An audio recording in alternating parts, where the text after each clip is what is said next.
and are not necessarily those of KKNW, its management, or other advertisers. This program is sponsored by Dr. Pat Baccili and Transformation Talk Radio. She's the pushy broad from the Bronx, New York. Follow her voice, a straight dog is nice. She's a pushy broad from the Bronx, oh yeah. Don't be surprised if you wanna listen twice. Make decisions, find the right choice. Know yourself better, find your own voice. It's okay if you need help today, cause everybody needs a little push. From the pushy broad from the Bronx, New York.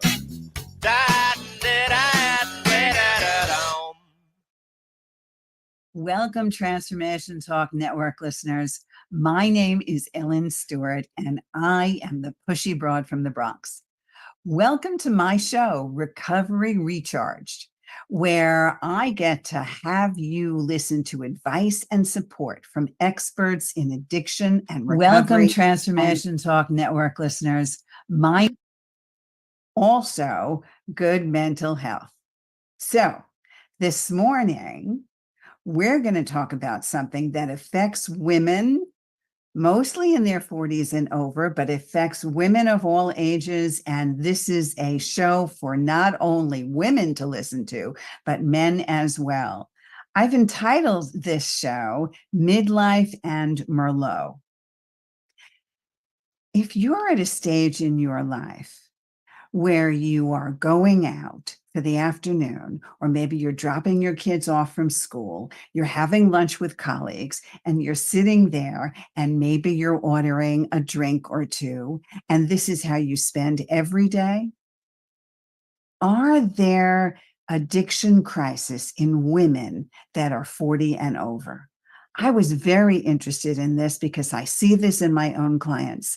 So I have decided to bring on an expert that works with women that are 40 and over to see if there is a correlation between what's happening in our lifetimes in midlife and the possibility of addiction or substance use disorder, somewhere around the perimenopause and menopause states. So my expert this morning is a wonderful woman from Montreal called Debbie Harbec. And Debbie is a certified life coach. She coaches women over 40. She teaches them how to transform their perimenopause and menopausal experiences so that they can get healthier, reduce their symptoms, get stronger, eat with enjoyment, calm their minds, and most of all, have a good night's sleep, which is what we can all use. She's had 20 years experience in the health and wellness industry. She has her own podcast, the Midlife Momentum Recording stopped. Podcast. And now we're going to have her introduce to us this whole situation of midlife and Merlot. The Pushy Broad from the Bronx welcomes Debbie Harbec. Good morning. How are you, Debbie? Good morning, Ellen. I'm great, and I'm really excited to be here today.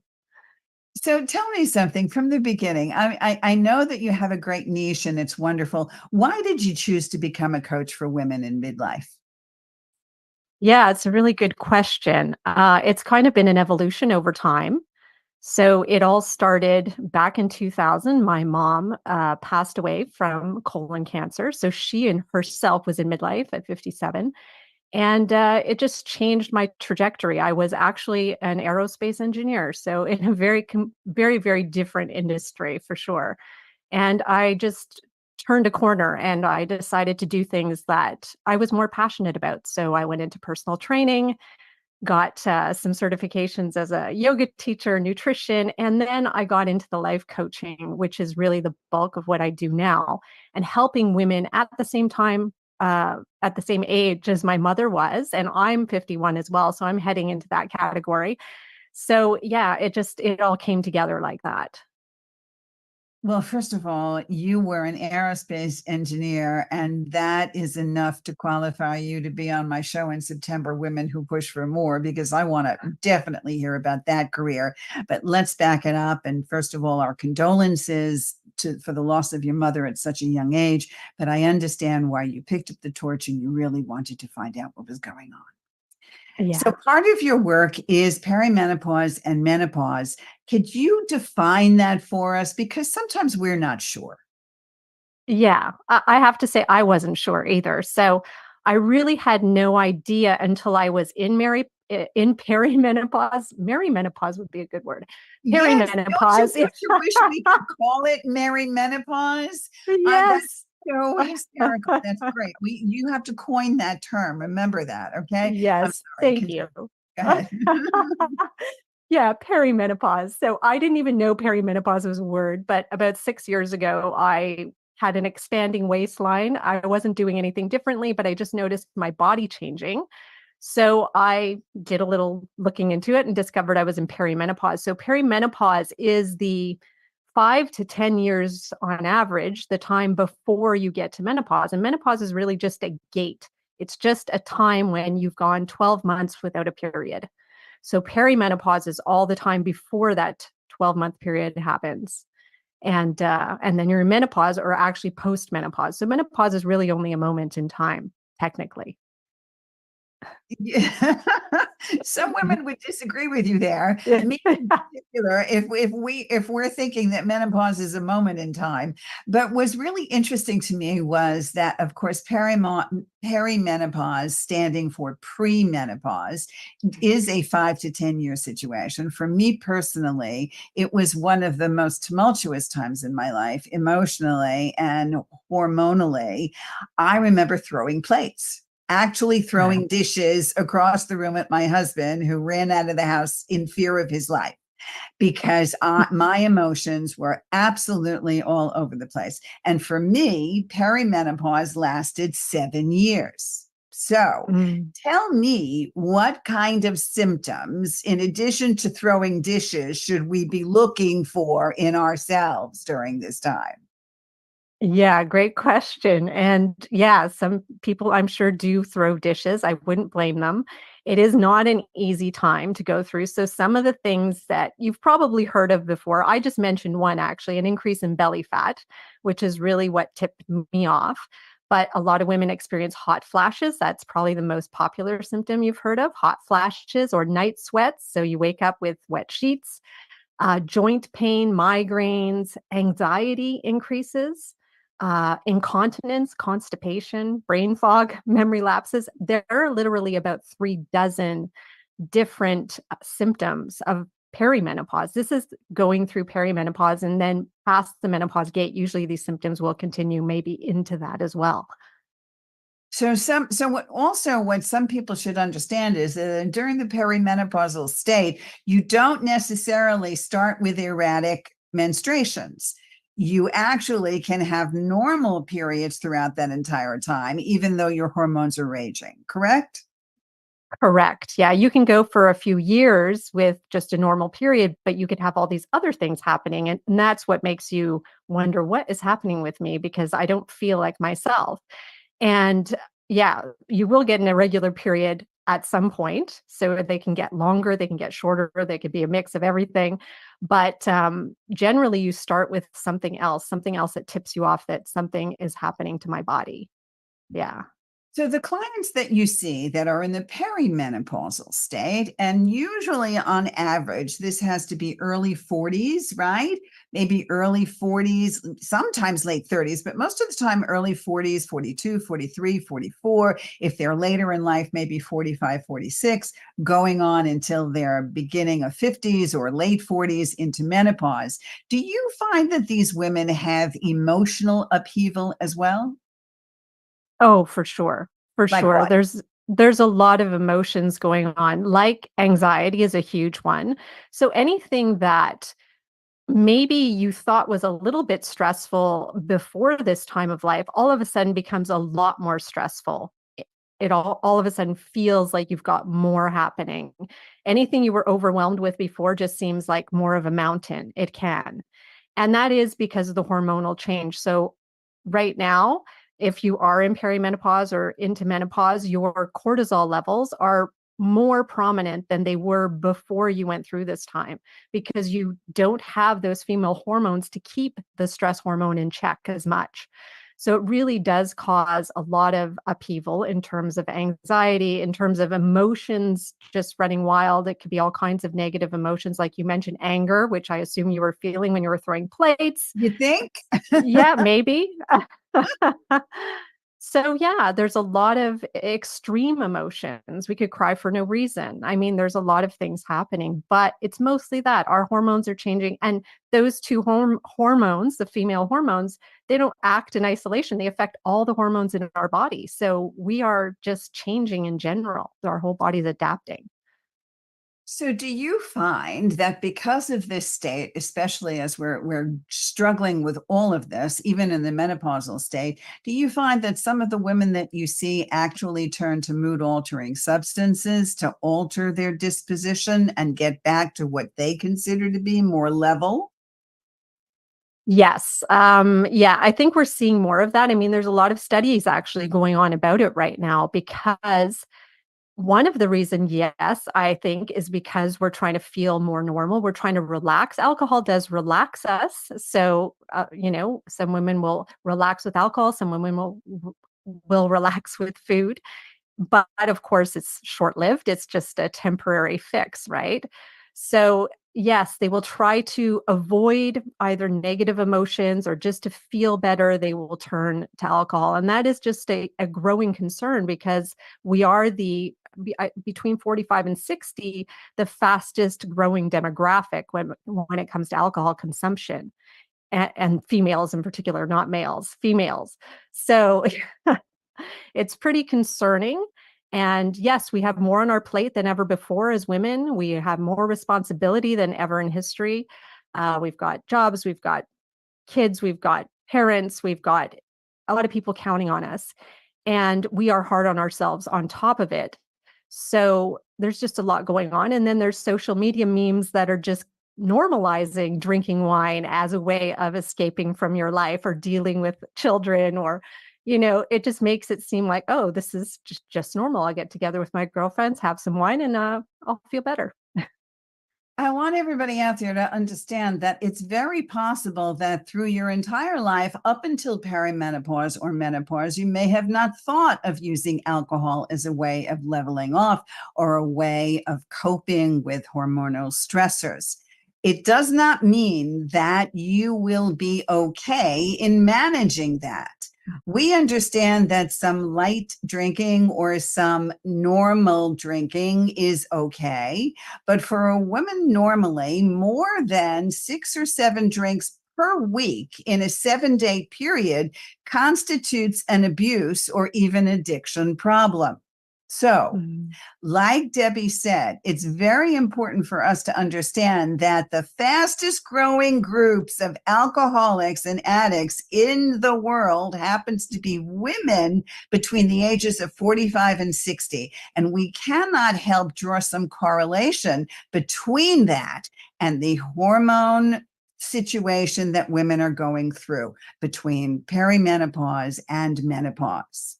So, what do we do? How do you help your clients in this regard? Yeah, that's a really good question. I mean, it always has to start with awareness. So I do, and that's kind of the paradox here is a lot of women are turning to wine, especially wine. I say wine, but it could be any alcohol, but especially wine, to calm themselves, but yet they don't want to be doing that. They don't want to be having to depend on alcohol to feel better. So first of all, it's just the awareness that they're doing it, that they're having wine because they want to feel better, that they're avoiding feeling bad, any negative emotions, stress, overwhelm, anger, whatever. And they're using wine to do that. First is that awareness. Then also the awareness of what it can do to your body. So, just things that can happen. And in perimenopause and menopause, it's even more of an issue because, yes, it can lead to heart disease and breast cancer and all these things we need to be aware of, right? So it's starting with the awareness. And then it's just learning to sit with negative emotion, learning that negative emotion is human. 50% of the time we feel negatively. So we need to be able to sit with that, to accept it. Yeah, I'm feeling angry. I can sit with it, but it will pass. Emotion doesn't stick with us forever. It's very random. It just comes in and then it goes out and then it returns. And so we have to realize this is just a passing thing. It's not going to kill you. We can sit through an emotion, let it go, and then it's to come up with other ideas of what else could I be doing to feel better. If you just simply want to replace the drinks you're having, or if you want to go out and do an activity, if you want to call a friend, find a strategy that works for you, and find a reason why this is so important to you to fix as well. It's also very important for us to know that the research in perimenopause, menopause, and postmenopausal situation is constantly evolving. And because of that, doctors have wonderful suggestions for minimizing the range of emotions, for being able to maybe eliminate the night sweats or the hot flashes that I used to get every 6 minutes. And there are also wonderful herbal remedies that you can ask your doctor about so that you're not going through emotional extremes. Because you and I both know that if I'm in the throes of throwing plates, there is nobody that's going to tell me to calm down, right? So we have to understand that our emotions in the extreme can now be helped in new ways every single day. Wouldn't you say that was the case? Absolutely. We can always do something with it. And I mean, yes, you can go see your doctor. And I do think that's an important piece of this that we could talk about too, is to go find somebody who understands menopause. Not all doctors do. So it's important to find a specialist that does, that knows what you might be going through. There is hormone therapy. There's been a lot of controversy about hormone therapy for women for years because of old studies that were done, but the safety of hormone therapy has gotten a lot better in terms of we know more about it. So it can help with that as well, possibly not for everyone, but for some.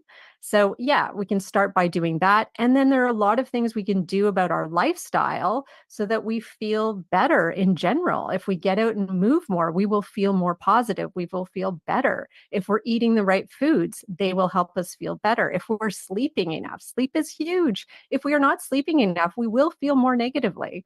So that is a really big one. So we have these different areas of life that we can control, and that's what I help my clients do, is look at their lifestyle and the things they can control. What can they do, in conjunction with working with your medical practitioner if you have one. So if clients want to work with you, and I know you're in Montreal, but you see clients and you do virtual appointments as well. I know that. So you're available nationally and internationally. How do they get in touch with you? Yeah, they can get in touch with me easily through my website, debbieharbeccoaching.com. I also have a podcast, as you mentioned, the Midlife Momentum podcast, which has a lot of good free information about perimenopause, menopause, all the changes you might be experiencing. So please tune into that podcast. It can help. And yeah, just I'm out in the socials as well at Debbie Harbec on Instagram and Facebook and LinkedIn as well. That's Debbie, Harbec, coaching.com. Her podcast is the Midlife Momentum Podcast on Apple, Spotify, and Google as well. So when a client comes to you and needs help, what do they usually say? What are the popular questions you get? A lot of times it's to feel better in their bodies. So women in general, this is what I generally see as women at this time of life, they are so busy that they are not taking care of themselves and they don't see themselves as a priority. But when they start having this change in hormones, they start thinking, I need to take care of myself. There's something wrong. So they come to me and they say, I don't feel good in my body. I've gained weight. A lot of them, it's weight gain. So they're like, I've gained weight. I don't feel good. I'm achy.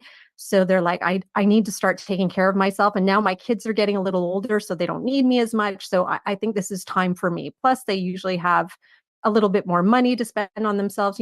We're at that time of life where we can maybe afford to spend more time, more money on ourselves. So this is the time when they usually come to me.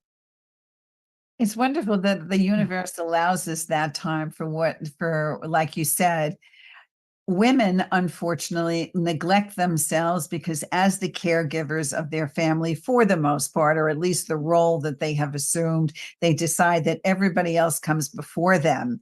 But then, as the kids get older or they get older, their bodies tell them, no, now you have to devote the time to yourself. It's almost a Yeah. spiritual awakening, right? It's an epiphany for women. I understand that as well. I didn't get the fat situation, fortunately for me, but I got the anger in spades and the night sweats and the flashes, the hot flashes. I used to have to sit with fans all around me at work. It was just a horrendous thing. So I am so grateful that women are talking about this openly and that there are coaches out there that address this specific situation. So I want you to see somebody like Debbie Harbec in Montreal by going to her website and by also listening to her podcast, the Midlife Momentum podcast, wherever you find podcasts. So what advice do you have for women who are entering into this stage? And give us some concrete suggestions about the habits they should be incorporating right now. Yeah. Yeah. I think even before you get to perimenopause, ideally, you're starting to change the way you're starting to look at the way you live life. And the first thing would be, are you sleeping well? Just check your sleep habits. Are you getting to bed at a good time, waking up at a good time, giving yourself between that 7 and 9 hour window of sleep? So key. Also looking at, are you moving enough? Are you getting the required, they say 150 minutes a week of activity in intermediate intense activity? So a good brisk walk at least 5 times a week for 30 minutes would be great. But doing things like that will definitely help. And eating, making sure you're more conscious about the food that you're eating. Hopefully you're preparing your own food most of the time. That would be ideal. And or having some sort of home cooked meal most of the time, but just being more aware of that. And then stress is probably the biggest thing. We don't even realize we're stressed a lot of the time. We have chronic stress behind the scenes because there's so much going on in our lives that if we were to turn it all off, there'd still be this hum of stress going through our bodies. And I call that chronic stress. It's just there all the time. So it's to realize what's happening to you, that there is this chronic stress, and how do we bring it down? How can we manage stress with doing things that are quiet, meditation or yoga or knitting or reading books or things that make you feel calmer. So these are really important things you can start doing now, even before you get there. Or if you're in the middle of it, it's all good too. Even if you're in postmenopause, these things, it's not too late to start doing any of this. It's also very important. And I know that you have always asked your clients about their substance use, right? Yeah, I do ask them about, alcohol, and alcohol does come up for many of them as something they do want to reduce because it does contribute to hot flashes. Like hot flashes are really affected by alcohol, or sleep is affected by alcohol, or belly fat is affected by alcohol. So these are all exacerbated by the use of alcohol. So yeah, it's something that comes up often. So that seems to be a big thing, especially when they go out to socialize. Just like you said, their kids are older, they have more time during the day, they're not staying home taking infants out, but they are shuffling their children to various activities, after school activities, dance lessons, soccer lessons, karate lessons, all kinds of different things that require us to be clean and sober. Yeah. And also understanding that addiction can hit you at any time. I don't care if you've never had a drink in your life, but if you are drinking more than 7 drinks a week, this is a problem. And if you are doing that, especially to mask symptoms of perimenopause or menopause or postmenopausal situations, women that are bored because they're older and they have nothing to do, and all of those situations arise, we need you to know that this is a serious problem and you need someone like Debbie to help you out. So, Debbie, tell us again how we can find you. Yeah, you can find me on my website, debbieharbeccoaching.com. You can find me at my podcast, the Midlife Momentum Podcast, and also on the socials on Instagram, Facebook, and LinkedIn, Debbie Harbec or Debbie Harbec Coaching. You'll find me there. That's wonderful. And of course, Debbie's podcast, which is really wonderful for people in this situation, the Midlife Momentum podcast. Also good for partners or spouses of people going through this, to listen, to see what to look for, and to understand what a woman is going through during these phases of life. Debbie, leave us in 30 seconds with a message to these women. What do you want us to know today? I just want women to be aware, become more aware and honest with themselves about if you are drinking or over drinking, even if you don't consider yourself an alcoholic, do you want to reduce it? Chances are you do. So just define the state you want to be in and that you do want to let it go, and then get some help. Get somebody who can help you. Yes, you can reach out to a coach. You can work with a therapist. You can, if you need exercise and you think that's going to help, go see a trainer or go see a dietitian, but find somebody else who can be in your corner and help you. Thank you. Thank you very much, Debbie. This is Ellen, the Pushy Broad from the Bronx. We'll see you next time. All right. All clear, ladies.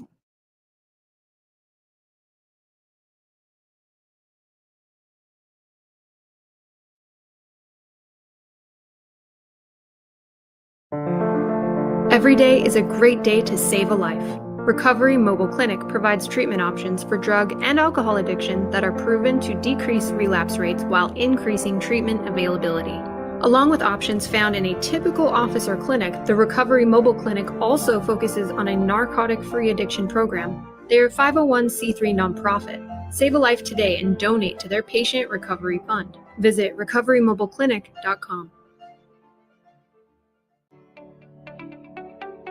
Are you ready to embark on a journey of self-discovery, of transformation, and freedom from stress and burnout? Hi, I'm Gary Miles, the author of Breaking Free, a guide to achieving personal and professional freedom as a lawyer. This book is intended for lawyers and other professionals who don't feel satisfied or happy in their business or in their life. Resentments, fears, stress, and worry all limit our happiness. I call these prisons. Breaking Free has the tools to help you identify these mental prisons, and it gives you actionable steps you can take today to start overcoming them. If you're ready to enjoy a sense of personal freedom that you've not yet experienced, but which you deserve, make Breaking Free your personal companion in unlocking the doors to success and fulfillment. Get your copy today. Visit www.garymiles.net.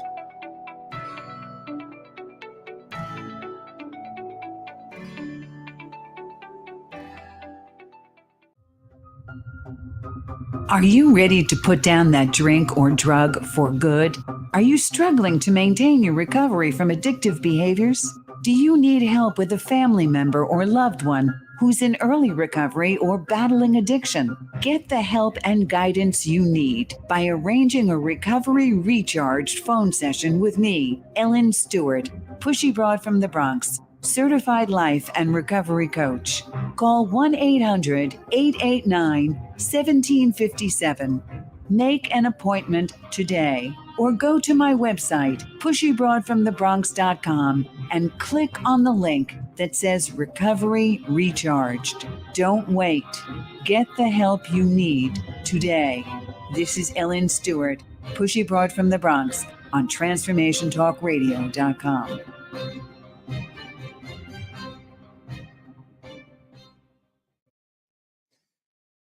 All right, stand by, ladies.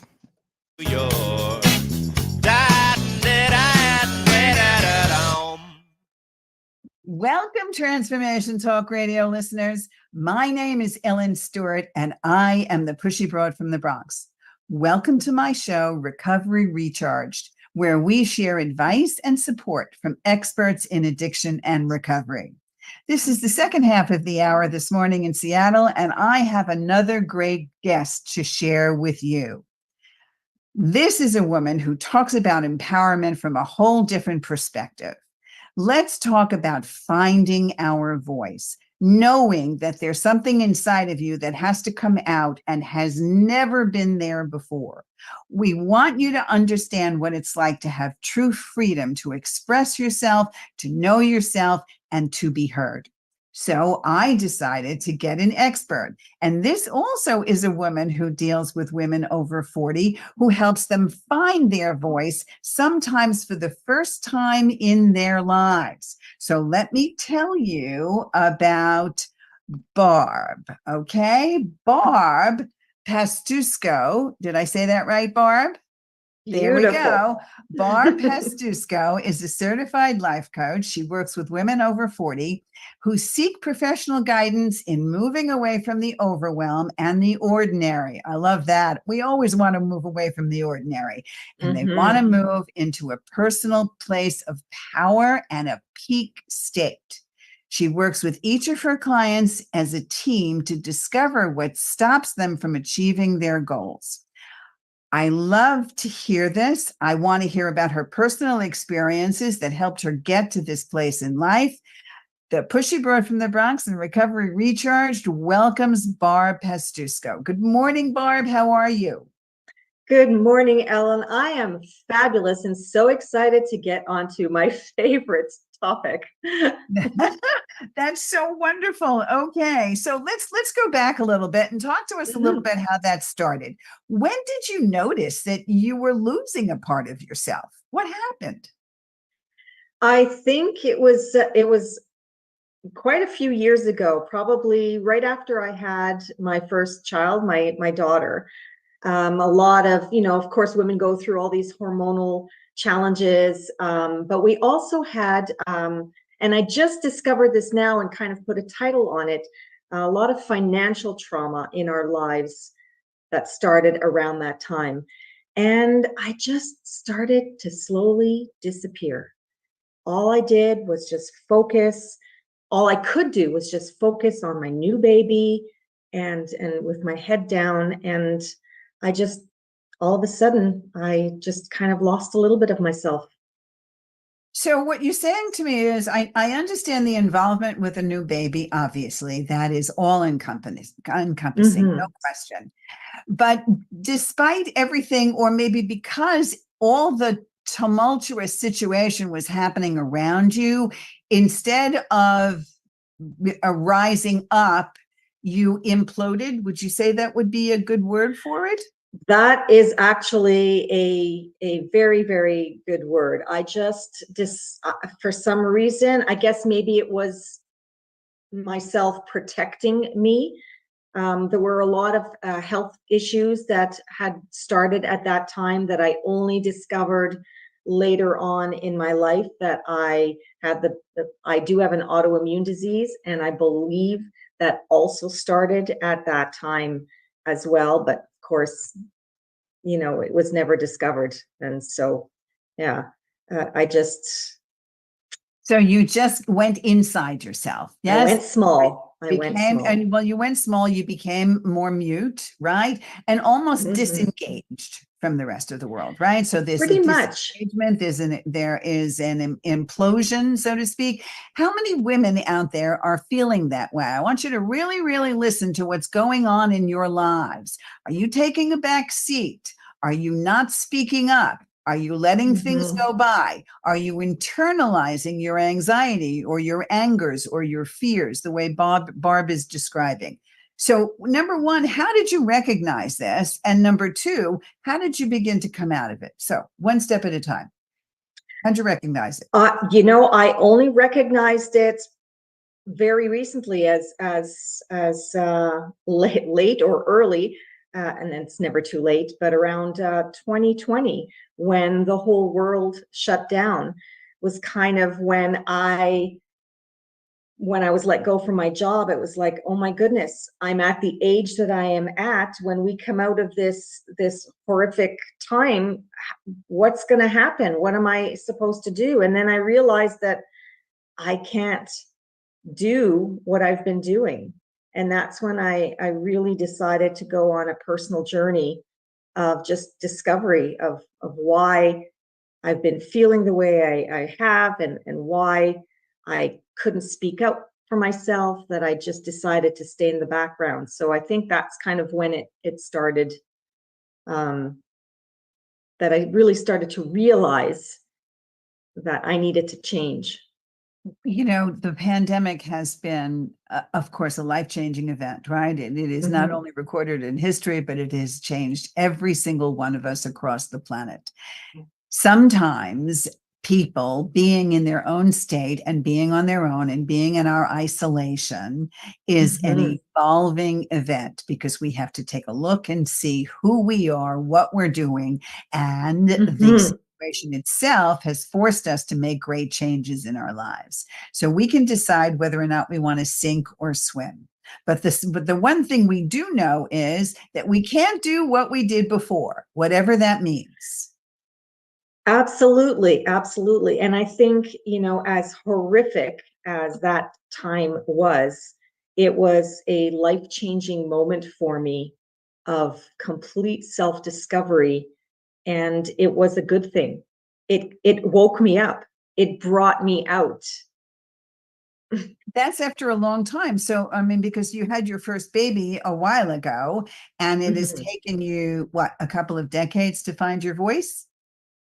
Oh, absolutely. And I mean, I did have a second child in that regard too, and that's a whole other trauma with regards to that time period, but it just exacerbated. So yes, from the moment I had my first child, my daughter, to the point in 2020 where I thought things needed to change. Yeah, that was a long time to be inside instead of A very long out. time to be inside. But as we know, you now have made the change. And I want you to tell us right now how Mhm. what values are most important to you, and how do they influence your decisions and actions now that you have your voice?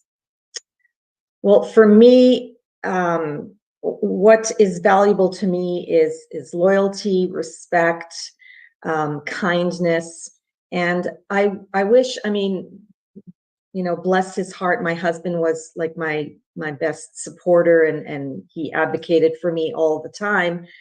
But I wish I would have shown kindness to myself, and I wish I would have given me, myself, Barb, that respect that I know that I deserved. But at that time, I felt that I didn't. And I gave it to others. I was always giving out to others because that has always been a passion of mine, is to be of service to others. So yeah, for some reason, I couldn't give it to myself at that point in time. So it's about loving ourselves. And actually, this is the major topic for us now. And I want every woman out there to understand how serious this is. And you're a great caregiver. You may be a great mother. You may be a great partner, but Mhm. you need to be a great advocate for yourself. Your Oh, yes. kindness, the consideration, the love, affection, and attention has to be directed inward. It's extremely important for that to happen. So tell us what topics you're most passionate about now that you have your voice, and what topics you advocate for. For me, it is, I mean, I advocate for myself now. Um, Topics for me at the high point is health and wellness for sure, and not just physical health and wellness, but mental wealth and health and wellness, wealth too, but health and wellness, and just state of mind, making sure that I'm passionate for honoring your own boundaries, believing in yourself, and just self-care. And I think at this point in my life, in other women's lives at this stage of their lives, self-care, great mindset, and knowing that this is not the end, this is just the beginning. It's like you're starting over from scratch, because if you have children, they're leaving the house or they have already left the house, and now you can start fresh. The There's world is your also oyster, as they say. Absolutely. There's also something to be said for that, because we need you to understand, all of you out there, that you're not alone. and that everybody Exactly. is going through some kind of rebirth. And the idea of reinvention is constant in our lives. Change is good. It is always good. But maybe in the beginning, it's a little fearful. So the clients that you speak to, what kinds of fears and obstacles do they say they encounter when they want to be able to express more of who they are?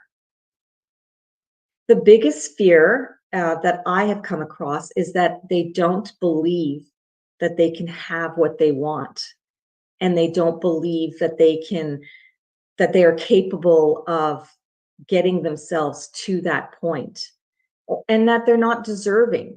And that's a little bit, it's a little bit of what I thought, that, oh, well, I'm not, who am I to say I'm capable of doing this? Like, yes, this other person has that, but no, not me.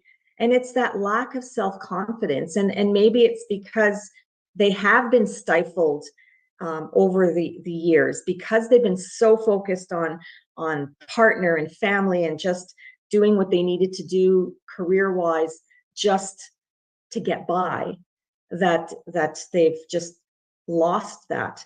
But I really push for that self-care, that health and wellness, to get you through this part of your life now with vitality. And a renewed energy and a renewed sense of Yes. purpose. Yes, always. Yes, yes. So there are many reasons why women lose their voice. Many, many reasons. For you, it was focusing on family and focusing on the new baby and focusing on that situation. But what Mhm. other reasons do you think women have difficulty and lose their voice? Sometimes they can become so codependent on their partner, and which was a little bit like when we were going through financial trauma, I really became codependent on my husband, my partner. And I couldn't deal with everything. And so I just let him take over, which in turn was not a great thing, because that's where I lost a little bit of me. But I believe that just life can kind of get you down in a way that you you lose that sense of purpose, you lose that power. And it could be because you've lost a job, and you lose your confidence. It's, I mean, there's so many, you could have be going through a health challenge, and that just becomes all consuming, and you can't see beyond that challenge to when you will be better. So there's so many things, and we could dig deeper into that. There's just so many things that can have women lose that sense of purpose and power. Well, it's very important for us to realize that. And one of the other ways, obviously, is if you are in an abusive relationship. If you Yes. are living with an active addict or an alcoholic that is trying to gaslight you or make you feel as if you are less than. If you are living in a situation where you have a partner or someone that you're living with that is representing a hostile environment for you and you feel helpless to get out, all of those things are diminishing you. And understand that Barb can help with all of these things. So Barb, tell us where we can find you. I can be found on Facebook under my name, Barb Pastuszko, and on Instagram at Best of Barb Wellness. I'm also on LinkedIn at Barb Pastuszko as well. So those are the three places at this point in time. Wonderful. So it's Best of Barb Wellness. I think that's absolutely brilliant. Terrific. So how do we begin in the process when we find our voice? How do you suggest women communicate their thoughts and feelings and express themselves as time goes on? How does their voice get stronger over time? With practice, number one. And I mean, practicing could be in the beginning when you're not as confident. You can just practice in the mirror to say positive affirmations just about yourself. I love you. I believe in you. You know, these are very, very strong affirmations that you can start to use for yourself. In other ways, you can take some, if you're in a work environment, you can take something that you've been wanting to do or to say, and dare I say it, step out of the comfort zone and go ahead and say it. I mean, what have you got to lose at that point? You're either going to get a good for you, or you're going to get something negative. And so what? So then you just move on, right? I mean, and in relationships, for me, it was talking to my husband and explaining my feelings. For those who are obviously not in that type of environment, it is to just find someone or an organization or anything that will help, even if it's just talking in the beginning until you can find a solution. So it's the more you use your voice, the more empowered you feel and the more you can move forward. When I work with women in the empowerment arena, I also suggest to them that small accomplishments are big accomplishments. Oh, absolutely. Okay, so give us an example of how you started and what small accomplishments were important to you. So for me, every time I stepped out of my comfort zone, and especially when I started, I mean, for me, the biggest thing was becoming a life coach, because I knew that I'd have to put myself out there. I would have to air my dirty laundry, so to speak, and everything that I was keeping inside, I would have to let out, because in order to help other women, you have to be able to walk the talk, so to speak. So for me, it was important to work on myself. And then once I did that, I would be able to help other women do the same. So it was very key for me to speak at networking events or on podcasts. I mean, my biggest fear was speaking, and my very, very first video took me about 2.5 hours to get it right, air quote, get it right, before I actually posted it. And I wasn't talking as loudly and as confidently as I am now. Oh no, I was very quiet. And my first topic was fear. It was on fear. And so I know I've come a long way. I've made great strides. So I encourage all women to just go and just do it. And small accomplishments could be so many different things, really. I mean, so many different things. Like, you now decide where you want to go for dinner. Okay. If you didn't maybe know before, but now you're making a choice. You decide what movie is on the television. You decide where you want to go next. You decide what you want to wear without anybody else's approval. You decide what the day is going to be like. You set aside time to do something just for yourself, like get your nails done or go for a massage or go get your hair done, or do the most important things that you have neglected, like doctor's appointments, and doing the things that make you feel good. Like Barb said, self-care, the smallest accomplishments. And she also said something very powerful, that either in the beginning of the day and the end of your day, which is something that I know Barb does, and the Pushy Broad does. We do our gratitude list, and we do our positive affirmations, and we say things like, I love myself today. I care about myself today. And more importantly, it's okay for me to care about myself first, right? Absolutely. When you are open and ready to receive, great things are going to come your way.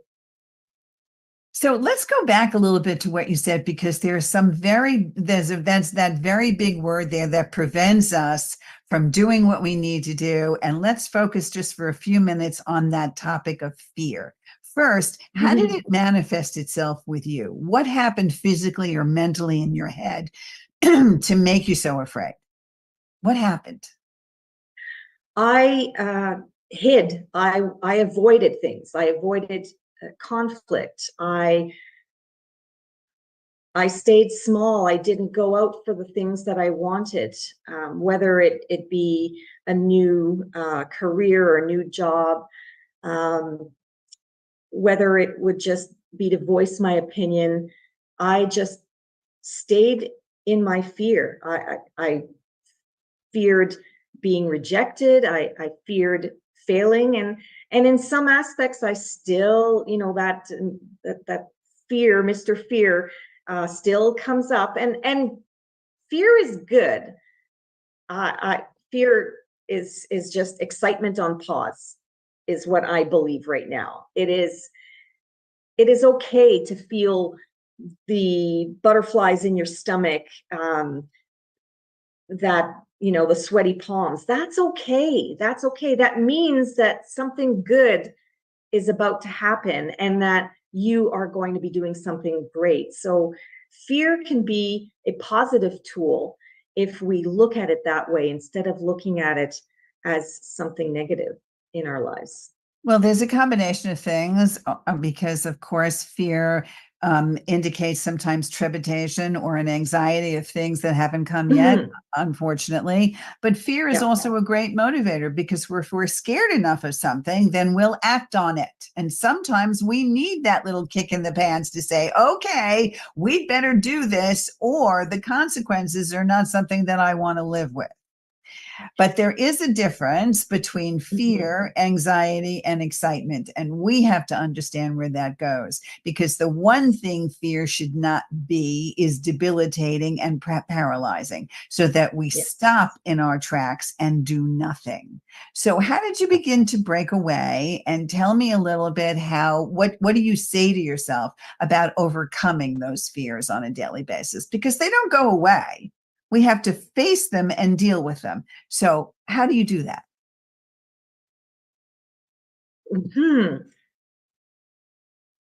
I honestly, I just face them. I break my fear down into little bits and pieces, and I take one bit at a time, and I work through that. And if I don't get through that, that's okay.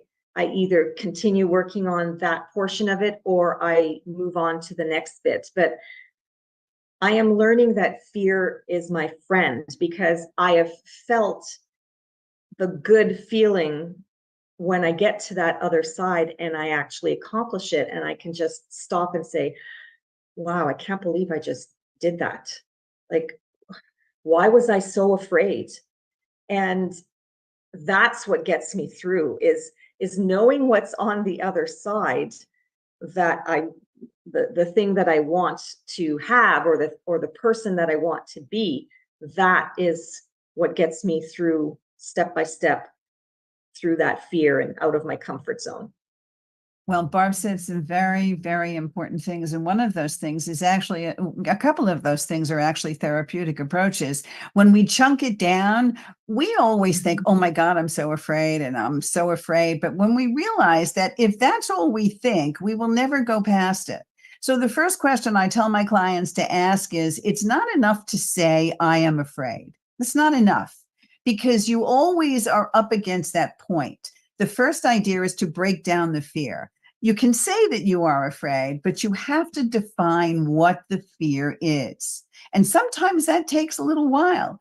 But once you define what the fear is, then you have to break it down and deal with every single component of it. And when you don't have this massive, big black cloud, and you're moving the cloud away and you're making it small, little tiny clouds, they're easier to deal with. So that is a process called chunking it down.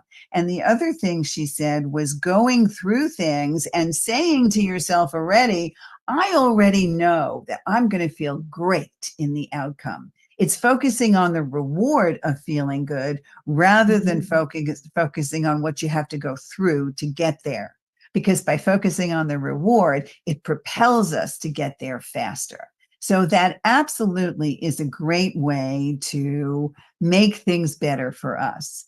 You have become a great coach. You are helping women over 40 find their voice, which is a key component. You help them do that through personal experiences. We have about a minute left. Give us about 30 seconds of what you want to leave us with and share with all of us out there that are struggling. I just want to let women out there know that they are all of value and they are all capable of doing anything that they set their minds to. It's just a matter of believing it yourself. I believe that all of us women out there can do great things if they have that self-belief and self-confidence.